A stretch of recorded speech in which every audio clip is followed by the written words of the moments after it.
Xo'p, bugungi o'yinda Barsada qanaqadir imkoniyat bormidi? Bor edi. Ochko olib ketishga. Nima edi? Masalan, o'sha Shesnining penaltini qaytargandan keyin Fermin ajoyib bir vaziyatni yo'q qildi-yu. Golga aylansin edi, keyin himoyada yotib oldi, durang qilib olib ketdi. Ferminda ikkita vaziyat bo'ldi ikkinchi taymda. Ikkalasi ham yomon. Bitta to'plik farq bu juda qaltisida. Lekin hozir o'yin tugagandan keyin biz umumiy kartinkada ko'ryapmiz, Real yaxshi o'ynadi deyapmiz.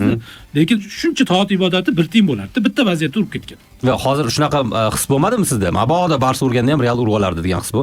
Chunki aytib turibmiz. Masalan, qaysi vaqtda? Masalan, o'sha ikkinchi taym boshida urganda ham Real qo'shib urib olishi mumkin. Lekin aytaylik 80-daqiqada, 85-daqiqada bo'lsa ura olmasligi mumkin. Yoki xayrlarga ham shaxta bitta narsa aytdilarki, qo'shib berilgan daqiqalarda comeback deb turib, ikkala jamoada ham comeback qilish imkoniyati bor dedilar. Barsa agar ursa Real himoyaga yotishi bilmaydi, yotmasdi. Gol urgandan keyin, misol uchun bo'lsa, yana ochiq o'yin bo'lib ketishi mumkin. Chunki himoyaga yotsa bu katastrofa. Barsani o'zi ham biladi. Ya'ni himoya yo'q hozir. Araujo tushdi-da. Araujo tushdi. Yo'q, qanaqa hozir Jamol akam bergan savolim sizga. Qanaqadir bir shans deydi-yu. Barsa nimani evaziga agar deganda boshqacha bo'lganda. 80-daqiqalarda, 85-daqiqada urganda comeback qilib ketishi mumkin edi, Real ham yutib ketishi mumkin edi. Chunki baribir qarama-qarshi kurash bo'lardi. Barselona yana oldinga chiqardi deb o'ylayman. Men 5-2 da himoyalangan xolos esda bo'lsa. 4-1 bo'lganmi? Yo 5-1 bo'lib turganda 5-2 Rodrigo urdi jiddada. Unda tushunarli. Bitta o'yinchi kam bo'lib qoldi, Shesni qizil olgan, Pene darvozaga turgan va bu yog'iga himoyada o'ynash uyatmas. Yaxshi o'ynagan va xursand bo'lganman o'yindan keyin Flik, chunki murabbiylar qila olmaydigan ishi chiqib qolsa zo'rda.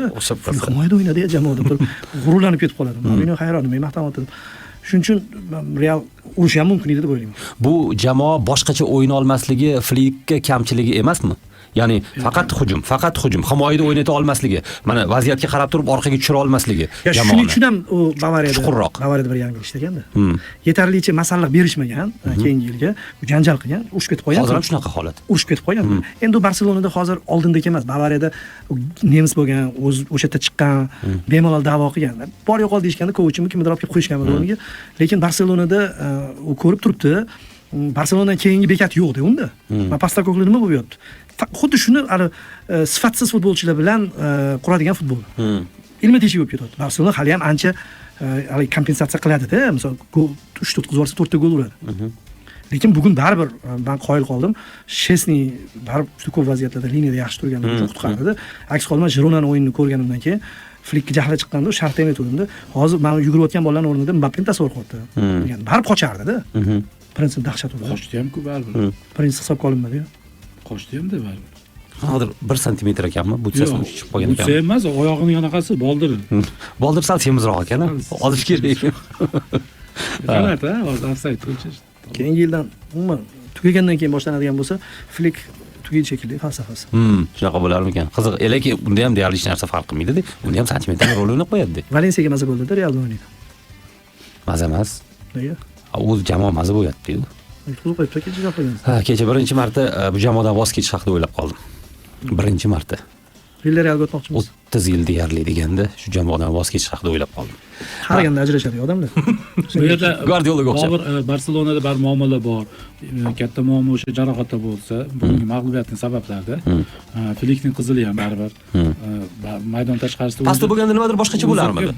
Balkim yaxshi bo'lar, bilmaymiz-da endi baribir. Pastda bo'lgani tepada o'tirgandan yaxshi-da. Lekin bar u boshqaradi-yu tepada o'tirsa ham. Yo'q, boshqargan bilan yurayotgan futbolchi gapiradi. Yuziga qarab so'kmaysiz. Sevgi izhor qilmaysiz-da, bu baribir bilinib turadi. Kontakt yo'q futbolchilar biladi, 100 metr tepada. O'shaning uchun va Rafinaning yo'qligi, Lewandowski yo'q, Rafinha yo'q. Lewandowski bilmadim qanchalik, lekin Rafinaning yo'qligi aniq. Rashford baribir biz kutgan o'yinda bermadi, qilmadi. Oliverda yeb qo'ydi Rashfordni. Shuning uchun eng katta muammo baribir anaqa bilan gap berdi Barselona haqida emas. Lamin Yamal bilan jiddiy shug'ullanish kerak-da. Bola hali yosh. Otasi ham keyin nima qilgan? Otaning ahvoli mana bunaqa, chunki otaning qo'lida tarbiya olib o'sgan bola emas u. 3 yoshidami, necha yoshida? Bu ota qanaqa tarbiya beradi o'zi? Otani o'zini hali tarbiyalash kerak. Otani qo'lida atrofida to'g'ri maslahatgo'ylar bo'lish kerak-da. Baribir mana shu uning futboldan tashqari hayoti, futboliga mana ko'ryapmiz-ku. Men gap faqat bugungi o'yin emas, Girona bilan o'yindan boshqada ham biz o'tgan u bahordagi Yamal emasda. Yarmi ham yo'q-ku. Putur yetyapti mana shu narsa. Buni kimdir nazorat qilish kerak-da. Unga tushuntirish kerak. Jarohat olib qolish mumkin deb o'yladim. Tushuntirib u agar o'zi tushunmasa, biz bu katta iqtidordan ayrilib qolishimiz. bu o'zi tushunmasa emas, bu tushunmayapti-da. Qachondan beri va hozir tushunadigan yoshda emas bu. Yo'q, endi baribir biz 18 yoshda ko'p iqtidorlar ko'rganmiz. Ko'p, juda ko'p. Bunaqa bo'lmagan. Bundan yaxshilarini ham ko'rganmiz-da. Bundan yaxshisi ko'rganmiz 18 yoshda.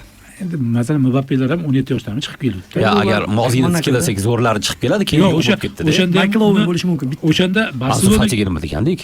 Ansu Fati ko'rgandik. Fatini shaxsiy hayoti emas, uni jarohatlar sindi. Yo, o'sha bildim. Ya'ni yoshligida ko'rganlarimiz ko'p bo'lgan. Vertikalroq futbolchi edi, sal boshqa. Tevez haqida ham shunaqa gaplar bo'lgan bir paytlar. Masalan, Ispanlarning bir nechtasi. 17 yoshda chiqdi. Yanuzaydi.